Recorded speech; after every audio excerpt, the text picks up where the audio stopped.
Hello student, welcome to my YouTube channel the Infinity World. आज से class 9 का lesson number first basic चीज़ों के बारे में जानेंगे। और आज ये इस लेसन की फर्स्ट वीडियो रहेगी और इसमें हम कुछ संख्याओं के बारे में जानेंगे। ठीक है, आइए स्टार्ट करते हैं। पहला लेसन का नाम है संख्या पद्धति, नेचुरल नंबर। ठीक है, तो इसमें कुछ संख्याओं के बारे में जानेंगे। जैसे हम पहली संख्या ले लेते हैं, इसमें कुछ संख्याएँ हैं उनके बारे में डिस्कस कर लेते हैं। पहली होती है हमारी प्राकृत संख्याएँ। प्राकृत संख्याएं ये क्या होती हैं कि इंग्लिश में बोलते हैं उनको नेचुरल नंबर। ये भी आपको याद रखना है। ठीक है, ये क्या होती हैं कि जिन संख्याओं को हम काउंट कर सकते हैं वो सारी प्राकृतिक संख्याएं होती हैं। काउंट का मतलब जैसे हम क्लास में बच्चे बैठे हैं उनको गिन सकते हैं 1 2 3 4 5 इस तरह से। कोई भी चीज़ है तो उनको गिन सकते हैं 1 2 3 4 इस तरह से, यानी काउंट कर रहे हैं उनको। तो ये सब प्राकृतिक संख्याएं कहलाती हैं। ठीक है, इनको n से रिप्रेजेंट करते हैं। ठीक है, जैसे 1 2 3 4 5 इस तरह से आगे तक कहाँ तक जाती हैं, इनकी संख्या होती है इनफाइनाइट तक जाती है ये। ठीक है, और इनकी जो संख्या होती है कभी भी सीमित नहीं होती, अनंत तक चलती रहती है। ठीक है, दूसरी होती है हमारी पूर्ण संख्याएं। पूर्ण संख्याएं इनको इंग्लिश में बोलते हैं होल नंबर।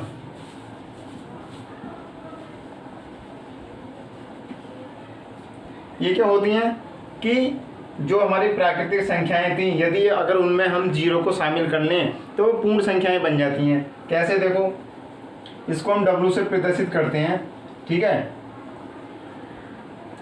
1 2 3 4 5 6 एंड मोर, आगे को अनंत तक चलती रहती हैं। ठीक है, तो प्राकृतिक संख्याओं में अगर हम जीरो को शामिल कर लें तो वो पूर्ण संख्याएं बन जाती हैं। पूर्ण का मतलब होता है पूरी, यानी जो प्राकृतिक संख्याएं थी वो पूरी नहीं थी हमारी। कैसे, देखो मैं बताऊं, यदि प्राकृतिक संख्याओं के बारे में बात करी जाए, अगर मैं आपसे ये कहूं कि इसमें आप 10 लिख करके दिखाइए तो इसमें आप 10 लिख सकते हैं। अब 10 कहाँ से लिखेंगे आप, इसमें जीरो नहीं है तो कहाँ से लिखेंगे, 11 लिख सकते हैं, 12 लिख सकते हैं, 15 लिख सकते हैं, 31 लिख सकते हैं। मैं आपसे कहूँ कि इसमें 50 लिख के दिखाइए तो आप 50 कहाँ से लिखेंगे जब इसमें जीरो ही नहीं है तो। ठीक है, तो इसलिए अधूरी थी ये। लेकिन जैसे ये पूर्ण संख्याओं, जैसे जीरो की खोज हुई तो हमने नाम दे दिया गया इसको पूर्ण संख्याएं। इसलिए जो पूरी संख्याएं होगी इसमें हम अब लिख सकते हैं, आप 50 लिख सकते हैं, 100 लिख सकते हैं, 1000 लिख सकते हैं, कुछ भी लिख सकते हैं, 20 30 40 कुछ भी लिख सकते हैं। इसलिए इनको पूर्ण संख्याएं कहा गया। इसको W से प्रदर्शित करते हैं। ठीक है, तीसरी ले लेते हैं हम, इंटीजर्स के बारे में जानेंगे। इंटीजर्स, ठीक है, अब इंटीजर्स जो होते हैं,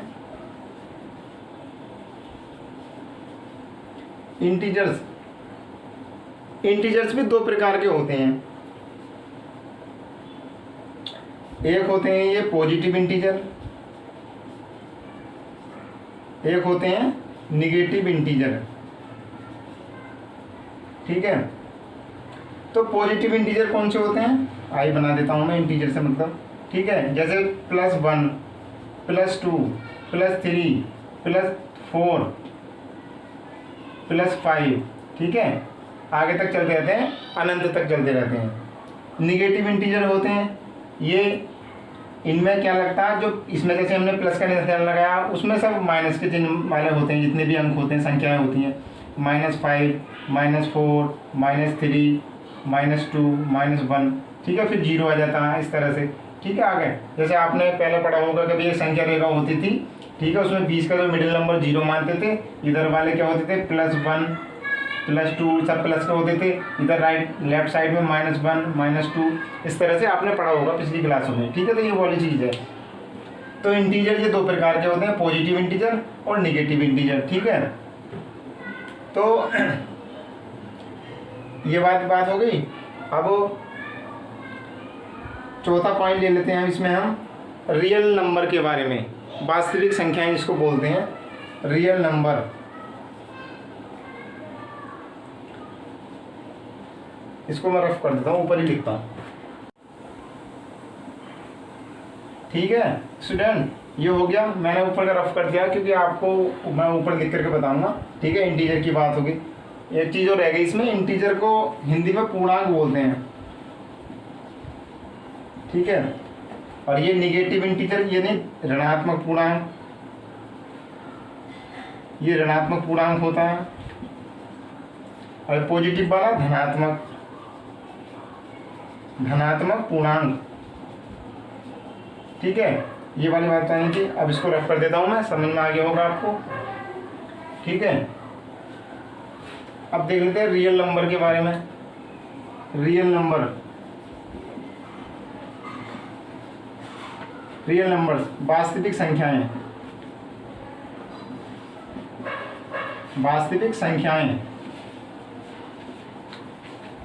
ठीक है। ये जो वास्तविक संख्या होती है 2 प्रकार की होती है, इनको 2 पार्टों में डिवाइड किया गया है, ठीक है। पहला होता है हमारा परिमेय संख्याएं, इसको बोलते हैं परिमेय संख्याएं। दूसरा हमारा होता है अपरिमेय संख्याएं। अपरिमेय संख्याएं, ठीक है। परिमेय संख्याओं के बारे में तो आपने पहले ही पढ़ा होगा, पिछली क्लासों में 8 में 7 में पढ़ा होगा आपने कि परिमेय संख्याएं क्या होती हैं। इंग्लिश में इनको रेशनल नंबर बोलते हैं, इसको इर्रेशनल नंबर बोलते हैं।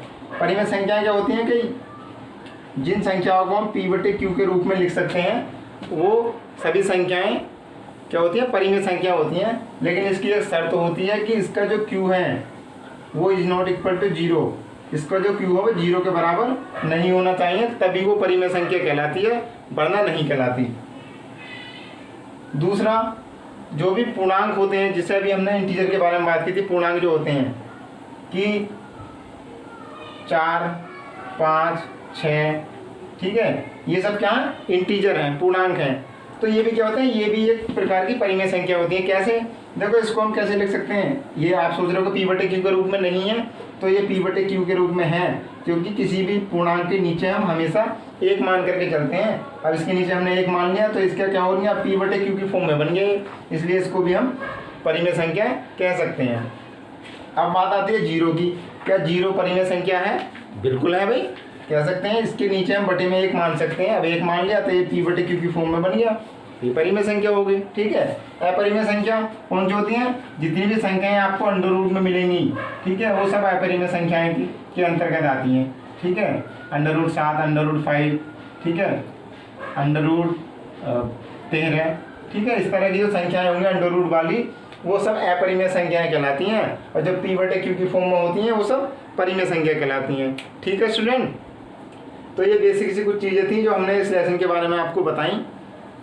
प्राकृतिक संख्याओं के बारे में बताया हमने, ठीक है। फिर पूर्ण संख्याओं के बारे में बताया, और फिर हमने इंटीजर्स के बारे में बताया, पूर्णांक जिसको बोलते हैं। ये वाली बात भी याद रखना कि जो भी जितने भी पूर्णांक होते हैं वो भी सब परिमेय संख्या होती हैं। जैसे मैंने अभी बताया, सब पूर्णांक हैं, इनके नीचे 1 मान करके ये सब परिमेय संख्याएँ होती हैं, परिमेय संख्या बन जाती हैं। दूसरा रियल नंबर के बारे में बताया, 2 टाइप की होती हैं, परिमेय संख्याएँ, अपरिमेय संख्याएँ। अंडर रूट वाली जो होंगे इनके फैक्टर नहीं कर सकते हम, जिनके फैक्टर नहीं कर सकते। देखो अगर मैं यहाँ पर लिख दूँ √9, तो आप इसको अपरिमेय संख्या नहीं कह सकते, ये परिमेय संख्या है। कैसे, हमको पता है √ अगर 9 लिखा हुआ तो इसका जो वर्गमूल 3 का वर्गमूल होता है, ये तो इसका अंडर रूट हो जाएगा, ये 3 का वर्गमूल, ये √ जो 9 है ये 3 का वर्गमूल होता है, तो इसलिए ये इसका अंडर रूट हट जाएगा, 3 आ जाएगा। अब 3 क्या हो गया, ये पूर्णांक हो गया, तो ये परिमेय संख्या होगी, इसके नीचे 1 मान के, ठीक है। तो केवल वही संख्या होंगी जिनका हम वर्गमूल नहीं निकाल सकते, वो सब अपरिमेय संख्याओं के अंतर्गत आती हैं। जैसे मैं और दूसरी करूँ, अंडर रूट का जैसे 16 है, तो ये अपरिमेय संख्या नहीं है, परिमेय संख्या। कैसे, 16 किसका स्क्वायर होता है, 4 का स्क्वायर होता है, तो स्क्वायर से ही हट जाएगा तो कितना आ गया, 4, तो ये क्या बन गई, परिमेय संख्या। क्योंकि जितने भी पूर्णांक होते हैं, मैंने बताया अभी, सब परिमेय संख्याएँ होती हैं वो, ठीक है। तो ये कुछ चीज़ें थी जो मुझे डिस्कस करनी थी आपके साथ। और अब हम जब आगे पढ़ना स्टार्ट करेंगे तो आगे हम जानेंगे, जो अगली वीडियो बनाएंगे हम, जैसे आप इसमें पढ़ोगे दशमलव संख्याओं के बारे में, तो उसकी मैं एक अलग से वीडियो बनाऊंगा। उसमें हम जानेंगे कि शांत दशमलव संख्याएं, अशांत दशमलव संख्याएं, आवर्ती वाली और अशांत अनावर्ती वाली के बारे में समझेंगे। और ये समझेंगे कि यदि 2 कोई परिमेय संख्याएं दे रखी हैं तो उनके बीच में और परिमेय संख्या कैसे निकाली जा सकती हैं। जैसे 2 कोई परिमेय संख्याएं दे दी, ये कह दिया कि इनके बीच की 5 परिमेय संख्याएं निकाल करके बताओ। इस तरह के कुछ क्वेश्चन आपको देखने को मिलेंगे, तो वो अगली वीडियो में डिस्कस करेंगे और इनको पढ़ाने के बाद फिर हम उससे संबंधित कुछ एनसीईआरटी के क्वेश्चन करेंगे। ठीक है, तो आपको सारी बातें क्लियर हो जाएंगी, कोई भी कन्फ्यूजन नहीं रहेगा। तो आज सिर्फ यही बताना था।